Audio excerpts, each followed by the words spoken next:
ভাই আমরাই ছেলে মানুষ, আমরা নিজে না খাইয়া পরিবারকে খাওয়ানোর জন্য আমরা চেষ্টা করি।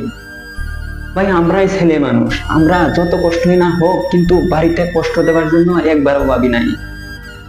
আমরা সকালে উঠে এই ঠান্ডার মধ্যেই কামে যাইতে হয়। ভাই আমরাই ছেলে মানুষ, আমরা বিদেশে থেকে নুন দিয়া পান্তা ভাত খাইলেও বাড়ি থেকে কল আসলে বলি মা মাছ দিয়ে খাচ্ছি। আমরাই ছেলে মানুষ, বিদেশে যতই কষ্ট করি বাড়ির থেকে জিজ্ঞাসা করলে বলি মা ভালোই আছি, আমার কামটা আরামে আছে। আমরাই একজন ছেলে মানুষ। আমরা সারাদিন যতই কষ্ট করি না কেন এই কষ্টটা কেউ লগে শেয়ার করি না, কারণ তাকে তাহলে এই পৃথিবীর কিছুই হবে না। আমরাই ছেলে মানুষ, সারা মাস কাম করে বাড়িতে লাস্ট টাইমে পয়সা না পাঠাতে পারলেই আমার ছেলেটা বদমাইশ হয়ে গেছে।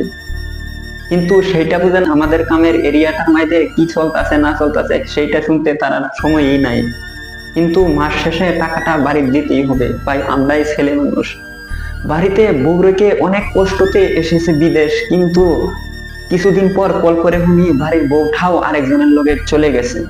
ভাই আমরাই ছেলে মানুষ, আমরা ছেলেরা কি পারি না বাড়িতে বসে খেতে, কিন্তু আমরা সেটা করি না। আমরা চাই বেশি ইনকাম করে আমরা পরিবারকে সুখে রাখি। আমরা কি পারি না দিন রাত শুয়ে থেকে খেতে? অবশ্যই পারি, কিন্তু আমরা চিন্তা করি 10 টাকা ঘরে আছে আর 10 টাকা যদি ইনকাম করতে পারি